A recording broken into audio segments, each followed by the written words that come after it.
First off, before I get into this video, shout out to Russell Westbrook, man. He's actually been playing really well. I was once part of that Westbrook hate club. I mean, he's still not really particularly one of my favorite players, but his redemption being on this Clippers team after all of the hate that's been really put on this man's name, especially after being on the Lakers, it just proves to show you how well as fit really matters in your situation. I mean, the reality was he was not really a good fit for the Lakers being on their roster. But now getting this opportunity to come on the Clippers and what he's able to do in just a short amount of time there, and in the playoffs alone in this series, he's been very effective for the Clippers, and he's played a really huge role in them. In the game they did win, especially in the series. Shout out to him, and shout out to all the guys who are actually playing right now for the Clippers. Of course, let's get into this video about Kawhi Leonard. Kawhi Leonard, as you all know, is regarded as, one of the best basketball players in the league when he's healthy. I mean, when he's playing, he's great. He's going to put up big numbers. He's going to put up efficient statistics on any given night. We know that Kawhi's game is just polished. This is one of my favorite players to watch because he's just so versatile. We all know he's one of the best defenders in the league, especially regarding the perimeter. He's really good off ball.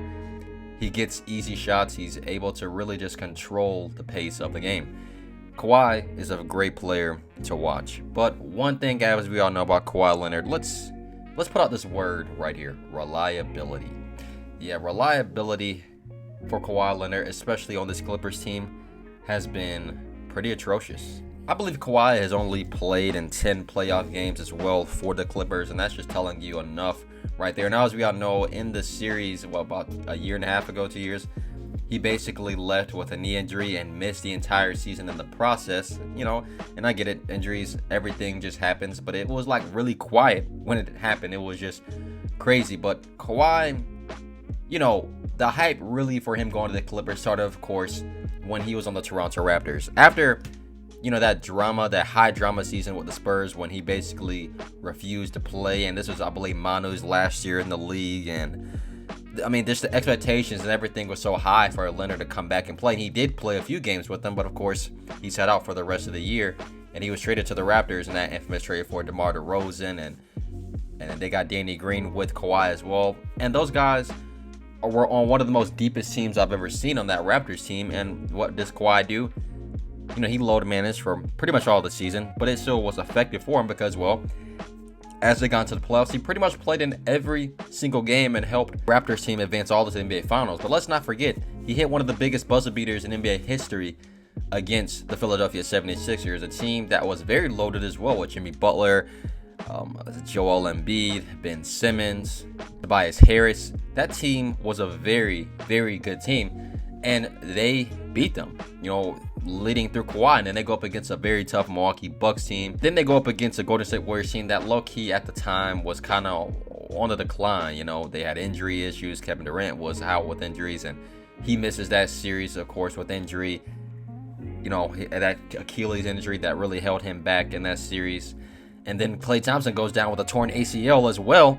A super tough blow for them, and of course, because of that, the Warriors lose that series. If those guys, when they were all playing together, they were the superior team. But hey, Kawhi still helped lead that Raptors team in just 1 year to an NBA championship. And then all the hype around Kawhi Leonard just got even bigger. He really solidified himself after all that drama and issues that happened last year at the Spurs. He comes out and he still proves why he's one of the best players in the world. And that year, of course, 2020 was all about Kawhi Leonard. And of course, in free agency, he decides to sign with the Los Angeles Clippers, and he gets Paul George as well come play with him, making this arguably, one of the greatest duos on paper, especially on the defensive end of the basketball court. You got two great perimeter defenders, guys who play off ball really well, great players in general, offensively, defensively, and putting them on the same team, man, that was dangerous. And on top of that, they built just a great roster around them. And this Clippers team was one of the most, and today especially, the most expensive teams in basketball. I believe they are the most expensive team as far as luxury tax in the entire NBA this season alone.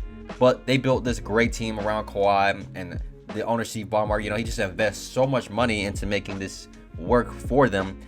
And when that time comes for the playoffs, man, it just really has always disappointed us. I mean, every year, as we all know, to this point now, it's always been injury issues. It's always been this or that. The year they even made it to the conference finals, Kawhi wasn't even there. Paul George really proved himself to really play at a very high level for them in the playoffs, but for Kawhi, unreliability.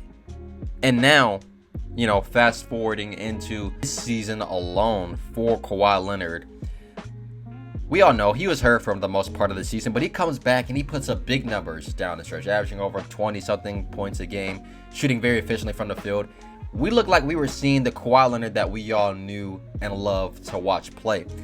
And then, yet again, injuries happen. He has, I believe, a knee injury right now. And, I get it that Kawhi is going through some certain things as well. His sister just got sentenced to life in prison. But I'm going to, unfortunately, have this put in a detached perspective because, obviously, I understand family issues. So many things can play into account with things going on. But I'm going to look at this too at the perspective of being a superstar level player. Let's not forget, Isaiah Thomas played when his sister died. And I'm not saying Kawhi Leonard is built like that he can just do the same thing. I'm not going to say that, but let's not forget that he was crying. The everything was just, the emotions were really high for him at the time. And he goes out and he plays a really big game after his sister died, learning that news. And that was a very memorable moment. And Kawhi Leonard, being the superstar level player that he's supposed to be, he yet again misses time. While you have guys like De'Aaron Fox right now, who's about to play with a broken index finger. I mean, you are a superstar level player. You should be out there playing for your team. This is a big state. I mean, Paul George could possibly come back into next round, the other round after that, and actually do something here. You know what I'm saying? But Kawhi has always just proven that he's not been reliable. He's one of my favorite players to watch, but it's always just injuries, not playing back-to-back games. I get it, but at the same time, it's you got to show up for your team, man. And this is the playoffs. This is not a regular season game, and he's not playing in Game 5, and your team's down 3-1. Come on, man. This is the playoffs. This is not a regular season game. It's just very, very disappointing to see. And the Clippers, I mean, they got a really deep team. I mean, we also, Norman Powell had a 45-point game in this series alone. Westbrook's been playing really good, but they need Kawhi to play. What happened in the game that they did win in the series? Kawhi was effective. He had a big game, and because of him, primarily, and Russell Westbrook making that clutch play down the stretch on Devin Booker, they win the game. I haven't really gone into all the statistics because there's already been videos out there covering everything about this. But you can't also blame Tyronn Lue for the circumstances, because at the same time, his star players are not always there. It's either Paul George down with injury or Kawhi's down with injury. And he's always having to juggling all these lineups because his main two guys, the core pieces of this franchise, aren't playing. And like I said, the owner, Steve Ballmer, you got to feel bad for him too because, as I said earlier, he spent so much money. I mean, this guy, he's already one of the richest men in the world, but he spent so much money on trying to make this Clippers team work. And Kawhi is sitting out in games and not playing in games. I get it. He's injured. But you got to play through some of these injuries sometimes, man. I mean, everything that is in stake. Paul George is not already playing in the series alone, man. It's been, 4 years now of this from the Clippers. And, I mean, it's already putting that label of them of unreliable, inconsistent. They're not going anywhere. They're not going to win an NBA championship. It's never really going to happen because none of these guys can stay healthy for a full season. It's always injuries. Then you have so many mixed rotations because of guys, Kawhi and Paul George, being in and out of the lineups consistently, not building enough chemistry in the regular season because that plays a huge role even going into the playoffs in general. And now look at what's happening here yet again in the biggest moment when your team matters. It matters the most and you're not playing. It just makes no sense. But as I said earlier, man, it's just reliability. It's been ineffective ever since getting traded to the Clippers and doing all this low management stuff, even when he's on the Spurs for a bit, because he did it on the Spurs for a long time as well. And of course on the Raptors, Kawhi has not just been reliable, and it's really sad. This guy is considered a superstar level player. Now, don't get me wrong, that comes with high expectations. That doesn't just come with you not showing up. Like, you got to show up. And if you're not showing up in those biggest moments where your team needs you the most, you know, it's kind of hard to put that label on you and not live up to those expectations. And on top of that, you know, if this was LeBron doing this, oh, everybody will go crazy. But Kawhi Leonard, you know, he's always been getting kind of passes for this. But I'm not really going to give him a pass for sitting out when your team needs you the most. I get it. He's hurt. I get it. But let's just put it into perspective. De'Aaron Fox is playing with a broken index finger, you know, in a matter of where his team really needs him the most. Because if they don't have him, they're not going anywhere. If he can do it, why can't Kawhi play through a sprained right knee? Look, I'm not a doctor. I can't really say, you know, anything, but I'm just saying, man. So, look, what do you guys think? Let me know down in the comment section below on what is your thoughts about Kawhi Leonard and this current situation with the Clippers as a whole.